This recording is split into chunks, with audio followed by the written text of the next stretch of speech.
1944년 이전에 태어나신 분은 안 계시죠? 여기에. 예. 1944년 6월 16일 저녁 7시 30분. 44년생이면 지금 80이시네요, 만으로. 근데 1944년 6월 16일 저녁 7시 30분 20세기 미국 최연소 사형수인 사우스캐롤라이나의 14세 소년 조지 주니어 스티니 주니어, 이름이 좀 어려운데요. 그 소년이 콜롬비아 주 교정 당국에서 사형을 당했습니다. 이 내용은 신문 기사에 나온 걸 제가 지금 읽어드리는 건데요. 그 스티니라는 14살짜리 남자 소년은 겨드랑이에 성경을 끼고 형장에 끌려갔고요. 형 집행인은 그에게 성경을 깔고 전기 의자에 앉게 했습니다. 왜냐하면 앉은 키가 너무 작아서 전기 의자에 제대로 사형을 당할 몸의 사이즈가 안 됐던 겁니다. 그래서 가져간 성경책을 깔고 앉게 했습니다. 그 44년 3월 23일 그 주에 그 도시에서 8살, 11살 두 백인 소녀가 실종이 됐습니다. 꽃을 거꾸로 간 그 둘은 아까 사형당한 스티니의 집을 지나면서 그와 그의 누나 캐서린에게 시계꽃이 어디 피어있는지 물었다고 합니다. 백인 소녀가 그 흑인 소년에게 시계꽃이 어디 있는지 물은 것이죠. 그리고 그 소녀들은 다음날 숨진 채 발견되었습니다. 그 두 소녀는 둔기로 심하게 폭행을 당했고요. 한 소녀의 신체는 훼손된 상태였습니다. 백인 경찰은 곧장 스티니를 체포했습니다. 경찰은 스티니가 범행을 자백했다고 밝혔습니다. 그의 스티니의 가족들은 보복이 두려워서 마을에서 도망을 쳐야 했고요. 재판이 열리기까지 81일 동안 스티니 곁에는 아무도 없었습니다. 그 당시는 흑인에게 선거권도 없었던 때였고요. 판사, 검사, 변호사, 배심원 모두 백인이었습니다. 스티니는 자기 짓이 아니라고 자기는 자백한 적도 없다고 주장했지만 변호사는 유일하게 그의 기소의 근거였던 그 자백의 진위도 따지지 않았고 알리바이를 입증해줄 그 어떤 증인도 부르지 않았습니다. 재판에 걸린 시간은 모두 150분, 2시간 반이죠. 배심원단은 10여 분 만에 유죄를 판결했습니다. 그리고 스티니는 이틀 뒤에 사형을 당했습니다. 60년 뒤 2004년 마을의 한 사학자가 스티니 사건 재조사에 나섰습니다. 그 지역의 일부 변호사와 검사들이 협력했습니다. 그리고 한 백인 남성이 죽기 전에 임종보회라고 하죠. 죽기 전에 자신의 죄를 고백하면서 그 44년 전의 사건의 범인이 자신이라고 진술했습니다. 그들은 그래서 2013년 10월 사면 가석방위원회에서 재심을 청구했고요. 이듬해 10월 수뇌법원은 스티니 재판의 판결 무효를 선고했습니다. 판사는 스티니가 재판에서 법적 조력을 받지 못했고 자술서도 없을 뿐더러 자백 역시 강압에 의한 것으로 판단이 된다고 밝혔습니다. 사진을 한 장 보여주시면 이 14세기 소년, 지금까지 살았으면 80이 되는 할아버지가 되셨겠죠. 근데 14살 때 80이 더 됐네요. 44년에 14살이었으니까 94이 되겠네요. 이 14살에 억울하게 죽어간 스티니입니다. 여러분 이게 이제 사형제도에 대한 얘기를 제가 조금 하려고 하는데 오늘 말씀 보시면 도피성에 대한 얘기가 나오잖아요. 사형제도에 대해서 어떻게 생각을 하시나요? 의견은 다를 수 있다고 생각합니다. 찬성하는 분들도 있고 반대하는 분들도 계실 텐데요. 세계적인 통계를 보면 전 세계적으로 지금 112개국이 사형제를 완전 폐지했고요. 법적으로는 폐지하진 않았지만 현실에서는 사형을 집행하지 않는 국가가 23개국입니다. 그리고 현재 사형제를 유지하면서 시행하는 국가는 중국, 일본, 미국을 포함한 55개의 국가입니다. 미국도 주별로 다 달라요. 주별로 사형제가 있는 주도 있고 없는 주도 있고요. 한국도 법적으로는 사형제가 존재하지만 지난 1997년 12월 30일 이후로 사형이 집행되진 않았습니다. 그러니까 실제적으로는 사형이 이제 폐지가 된 것이죠, 한국에서. 저는 개인적으로는 사형제도를 반대하는 입장인데요. 그 이유는 아무리 엄격한 사법제도도 스티니와 같은 억울한 피해자를 만들 가능성이 있기 때문입니다. 근데 사실 스티니 얘기만 했지만 역사의 오랜 시간 동안 수많은 사람들이 억울한 죄목으로 과하게 처벌받고 죽어갔었죠. 중세시대에는 이른바 우리가 흔히 마녀사냥이라고, 그냥 멀쩡한 여자를 마녀, 흑사병, 전염병의 원인이다, 저 사람이 악귀에 들렸다라고 해서 멀쩡한 여자를 마녀로 몰아서 실제로 화형시키는 일들이 한두 건이 아니라 수천 건이 중세시대에 있었습니다. 예, 오늘 본문에서는 자신의 의지와 상관없이 살인을 하게 돼서 그 대가로 죽게 된 사람들을 위한 제도, 무엇이죠? 바로 도피성에 대해서 얘기를 하고 있습니다. 도피성 어떤 제도일까요? 2절 말씀 같이 한번 보겠습니다. 네, 같이 한번 읽어볼까요? 시작. 당신들은 주 당신들의 하나님이 당신들에게 차지하라고 주신 땅에서 성읍 셋을 따로 구별하여 놓아야 합니다. 신명기가 기본적으로 어떤 말씀이죠? 예, 모세가 모압 평야에서 가나안을 건너가기 전에 요단강을 앞에 두고 했던 마지막 설교와 같은 성경이죠. 2절에서 모세는 이스라엘 백성들에게 가나안 땅으로 건너가거든 그곳에 성읍 셋을 따로 구별하라고 말하고 있습니다. 그리고 3절 보면 같이 읽겠습니다. 주 당신들의 하나님이 당신들에게 주신 땅을 세 영역으로 구분하여 길을 닦아 모든 살인자가 그곳으로 피신할 수 있게 하십시오 라고 나와 있죠. 모든 살인자들이 피신할 수 있도록 땅을 세 영역으로 구분해서 길을 닦으라고 말하고 있습니다.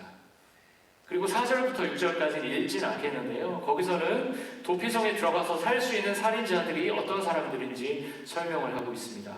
일찍이 미워한 일이 없는 이웃을, 원래 애시당초 미워한 일이 없는 이웃을 뜻하지 않게 죽였거나 고의적이지 않게 살인을 했을 경우에 도피성으로 피신할 수 있다고 합니다. 오늘 성경에서는 그렇게 얘기하고 있죠. 도끼로 이렇게 찍다가 도끼 자루에서 도끼 날이 빠져서 사람에게 맞아서 그 사람이 죽었을 경우에 참 확률이 0.01%가 있을까 싶지만 그런 예를 들면서 얘기를 하고 있습니다.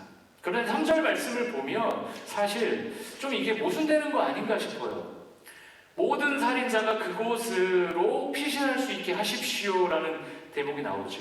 그런데 4절과 6절에서는 그 도피성에서 머물 수 있는 살인자에 대해서 이렇게 규정하고 있어요. 이게 충돌하는 것 같아요. 우린 이걸 어떻게 봐야 될까요?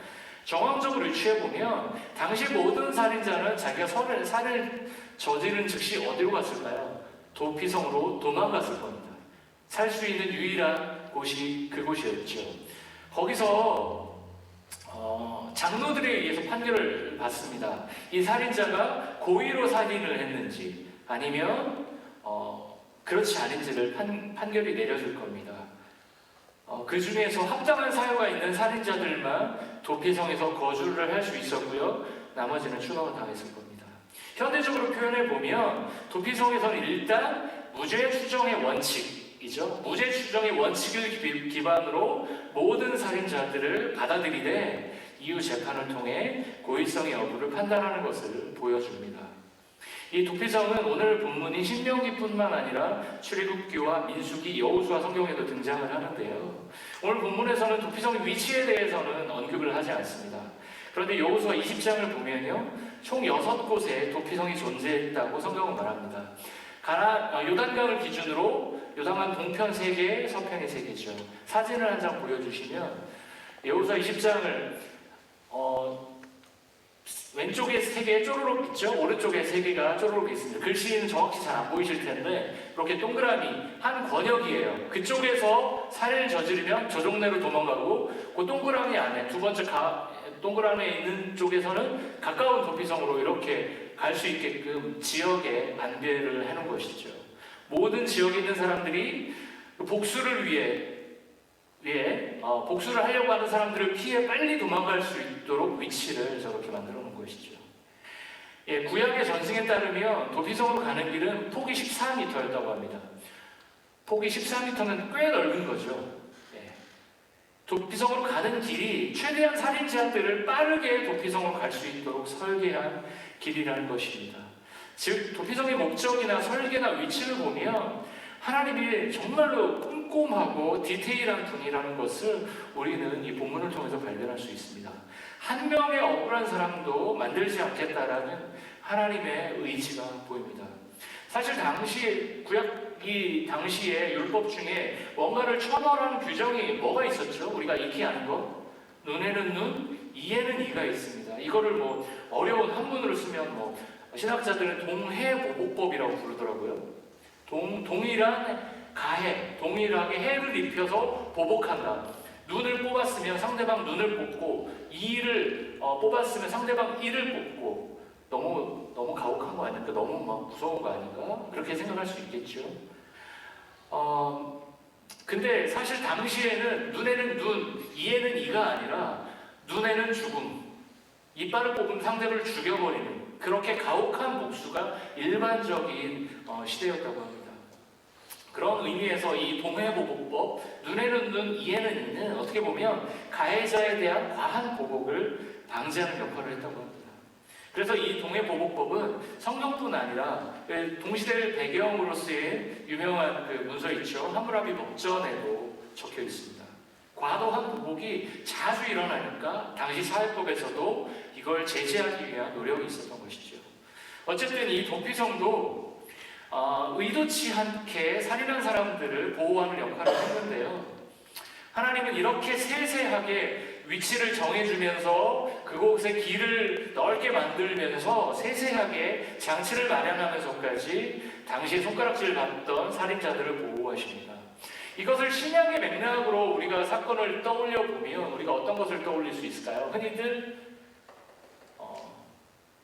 양 99마리, 자신이 데리고 있는 99마리의 양보다 잃어버린 한 마리의 양을 찾으시는 예수님의 모습을 우리는 이 도피성의 이 디테일한 하나님의 보호하심을 통해 볼 수 있습니다. 하나님이 어떤 분이죠? 이 세상을 만드신 분입니다. 우리가 상상할 수 없는 스케일을 가진 분입니다. 그런 분이 이런 디테일한 규정을 만들면서 그 얼마 되지 않는 희생자들이 나오지 않도록 지금 돕고 계십니다. 저는 여기서 하나님의 섭리가 참 놀랍다는 생각을 하는데요. 우리는 흔히 본인이 그 말로 하지 않더라도 우리의 세계관 속에도 제 머릿속에서도 대를 위해서 소를 희생하는 건 너무나 당연하다고 생각을 합니다. 주류를 위해서 비주류가 희생당하는 건 너무나 당연하다고 생각합니다. 그러나 하나님 나라에서는 억울한 희생자 한 명이 나오지 않는 게 더 중요하다고 보는 것 같습니다.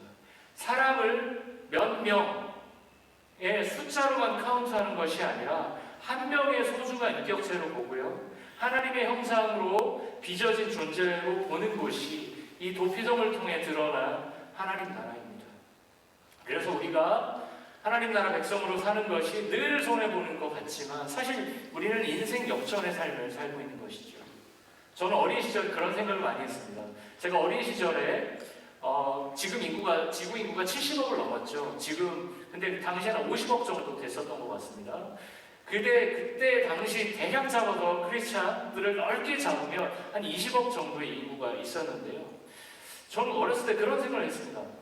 저도 기도하고 옆 사람도 기도하고 저 옆에 교회 크리스찬도 기도하고 저 다른 나라의 크리스찬들도 기도하는데 20억 명의 그 기도를 하나님이 어떻게 하나 원투원으로 다 반응하시지?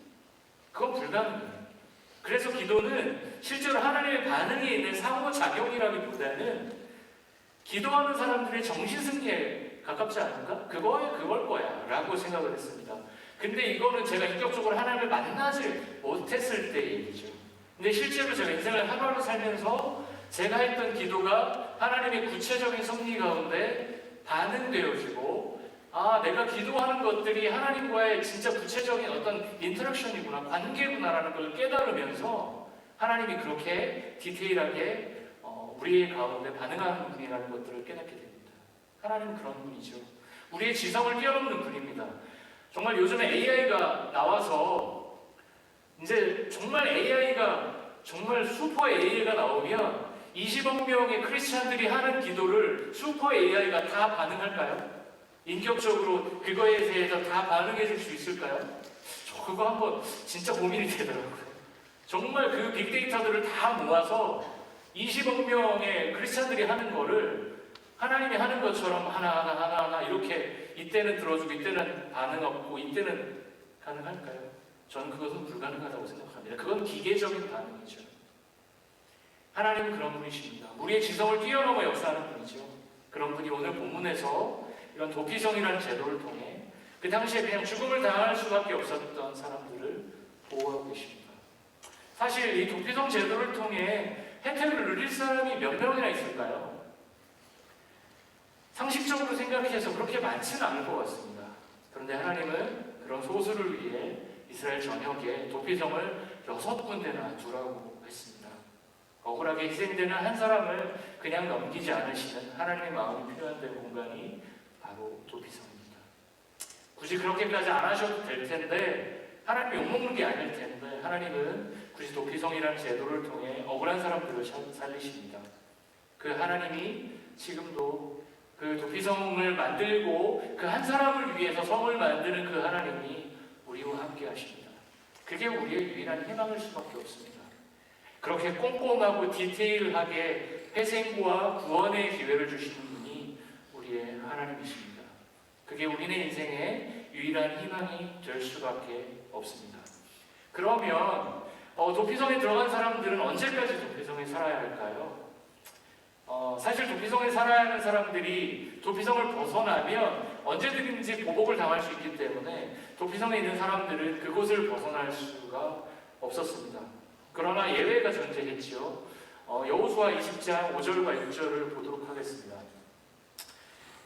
같이 한번 읽어볼까요? 시작. 죽은 사람에 대한 복수를 하려는 사람이 뒤쫓아온다 할지라도 그 사람의 손에 살인자를 넘겨주어서는 안 된다. 그가 전부터 그 이웃을 미워한 것이 아니고 실수로 그를 죽였기 때문이다.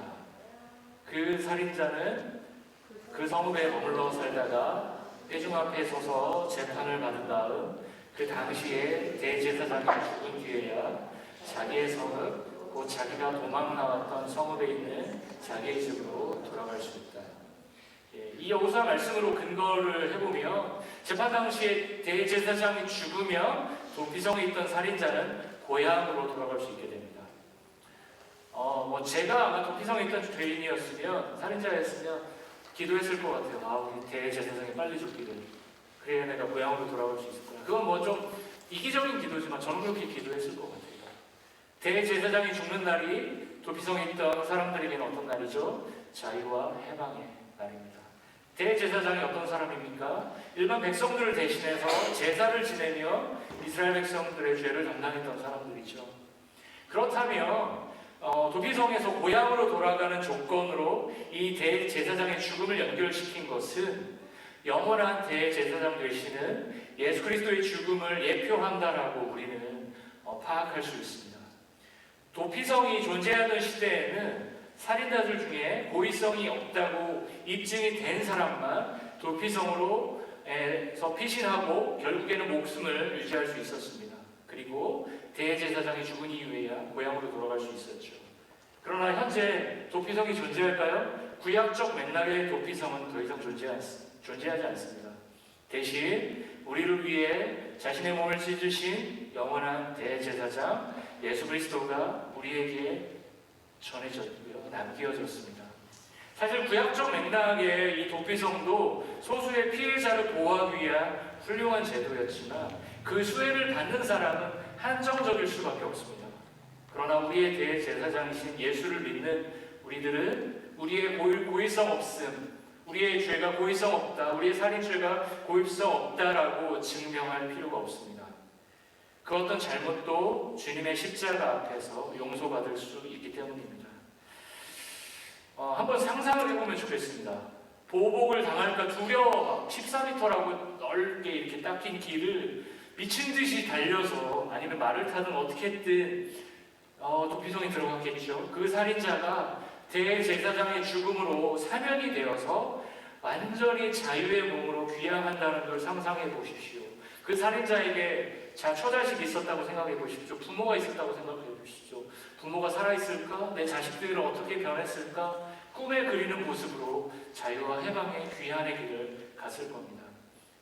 그렇게 고향을 그리며 갔을 겁니다. 저도 한국에 지금 안 간 지 한 7년 정도 됐는데요. 가끔 그립습니다. 한국이 어떻게 변했을까? 몽글몽글. 제가 유튜브에서 가끔 그런 유튜브 보거든요. 어떤 유튜브냐면 그냥 서울의 길을 그냥 걷는 저 내가 갔던 데인데, 저 종로, 제가 공항 갔던, 그러면서 가끔 그림을 달래곤 하는데요.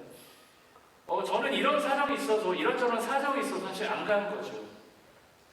못 간 것이라기보다는 어떻게든 제가 술을 냈으면 갔을 거예요. 갔다 왔을 거예요. 근데 사실 뭐 바쁘기도 하고 여러모로 여건이 안 되기도 하고 그래서 좀 다음에 가자고 미뤄둔 것입니다. 제가 얼마 전에 저희 조이 선배, 보스턴에 있는 조이 선배가 22년 만에 한국에 들어갔다라는 페이스북을 보면서 댓글을 안 달 수가 없었습니다. 22년 만에 고향에 돌아갔다라는 것은 어떤 느낌일까? 제가 잠깐 몇 년 동안 한국에 안 간 거는 약간의 그리움이지만 도피성에 있는 사람들은 완전히 다른 느낌이죠. 안 간 게 아니고 완전히 못 가다가 해방의 자유의 길이 열려서 눈물을 흘리며 아마도 자식들, 부모, 친구들을 보면서 달려갔을 겁니다. 그들에게 고향 땅을 갈 수 있는 길이 열린 것이죠. 마찬가지로 우리는 구약의 시대를 살지 않고 더 이상 도피성은 존재하지 않습니다. 우리는 신약의 시대를 살고 있죠. 죄에 억눌리고 무엇인가에 늘 쫓겨 살던 우리가 예수 그리스도의 십자가를 통해 우리는 진정으로 자유케 되었습니다. 도피성을 벗어나서 고향을 향해 가는 사람들이 느끼는 그 해방감 못지않게 죄의 노예로 살던 우리들이 예수 그리스도 덕분에 해방되는 것은 이루 말할 수 없이 기쁜 사건입니다. 우리의 삶의 여정에서 고난이 찾아오기도 하고 벽이 느껴지기도 하고 어떻게 어디로 가야 될지 아무런 답이 보이지 않을 때에도 우리는 그래서 이 자유와 해방의 예수 그리스도의 십자가 앞에 부활의 빈 무덤가로 달려갈 수 있는 것입니다. 로마서 8장 1절과 2절 한번 보겠습니다. 같이 한번 읽어볼까요? 시작. 그러므로 이제 그리스도 예수 안에 있는 자에게는 결코 정죄함이 없나니 이는 그리스도 예수 안에 있는 생명의 성령의 법이 죄와 사망의 법에서 너를 해방하였습니다. 예수 그리스도의 십자가 때문에 우리가 죄와 사망의 법에서 생명의 성령의 법으로 해방되었습니다. 로마서 8장 1절과 2절이야말로 여전히 죄성 가득한 우리들에게 가장 큰 희망이 되는 말씀이 될 수밖에 없죠. 이런 측면에서 보면 교회는 철저히 주님께 용서받은 자들의 공동체일 수밖에 없습니다. 주님의 피 흘리심을 통해 해방된 사람들의 공동체입니다. 이 도피성이 있는 지역에 대해서 한 가지만 더 살펴보면 도피성이 있던 6성읍은 레위인이 살던 상업이었습니다. 레위인이 어떤 사람들이죠? 한마디로 얘기하면 전임 사역자라는 거죠. 성전에서 봉사하고요, 백성들에게 율법을 가르치고요, 재판을 담당하던 사람들이었습니다. 도피성을 레위인 성읍 중에서 지정했다는 것은 무엇일까요? 레위인들의 중요한 의무 중에 하나가 도피성으로 도망온 사람들을 돌보는 것이었다는 것이죠. 뿐만 아니라 이 도피성은 이스라엘 사람들만을 위한 공간도 아니었습니다. 이방인들을 포함해서 누구나 억울한 죽음을 피해 도망칠 수 있는 안전한 공간이었습니다. 이 말씀을 근거로 해서 우리가 정리를 해보면 우리 시대의 교회는 어떤 곳이어야 할까 우리는 생각해 볼 수 있을 것 같습니다. 먼저 그리스도의 십자가로 용서를 받은 사람들이 서로를 위해 도피성으로 살아가는 곳이 교회입니다. 레위인이 제사만 드리고 율법만 가르치고 가르친 게 아니라 무엇을 했죠? 도피성에 온 사람들을 돌봤던 것처럼 교회에는 우리가 드리는 예배와 찬양과 말씀 선포만 있는 게 아니라 억울한 사람들, 적에게 쫓기는 사람들, 차별받는 사람들, 배고픈 사람들을 향한 환대의 공간이 되어야 합니다. 그런 의미에서 몇 년 전에 제주도에 그 예멘의 난민들이 찾아갔을 때 한국교회에 많은 사람들이 일어나서 이슬람을 포교하러 왔다. 저 난민들을 쫓아내야 된다. 전쟁을 피해 온 난민들을 쫓아내야 된다라고 얘기했던 것은 도피성이 갖고 있는 하나님 나라의 의미, 이 교회가 어떤 공간인지를 정면으로 거부하는 사건이었습니다.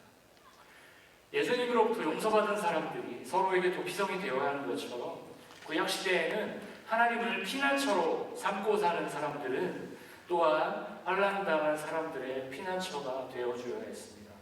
하나님을 피난처로 삼고 살았던 사람들은 어떻게 살아야 된다고요? 다른 사람들의 피난처가 되어주어야 한다는 것이었습니다. 그 정신을 가장 적절하게 구현하며 살았던 사람이 있습니다. 누구일까요? 바로 다윗이었습니다. 시편 46편 1절 말씀을 같이 보겠습니다. 같이 읽어볼까요? 시작. 하나님은 우리의 피난처이시요 힘이시니 환난 중에 큰 도움이시라. 다윗의 절절한 고백입니다. 다윗이 압살롬에게 쫓길 때, 수많은 적들에게 쫓길 때 다윗은 이 시편의 고백을 하며 하나님이 나의 피난처이십니다. 힘이십니다. 나의 큰 도움이십니다. 라고 고백하며 그 고통스러운 시간을 견디고 또 견뎠습니다. 그 환난의 시간들을 견디고 또 견뎠습니다. 그리고 다윗이 사울을 피해 어디로 피했죠? 아둘람 굴로 피했을 때 그곳에 사람들이 몰려오기 시작했습니다. 사무엘상 22장 1절과 2절 같이 보겠습니다. 거기 보면 읽지 않아도 될 것 같습니다. 그곳에서 2절 보면 압제를 받는 사람들, 빚에 시달리는 사람들, 원통하고 억울한 일을 당하는 사람들 모두 다윗의 주변으로 몰려들었습니다.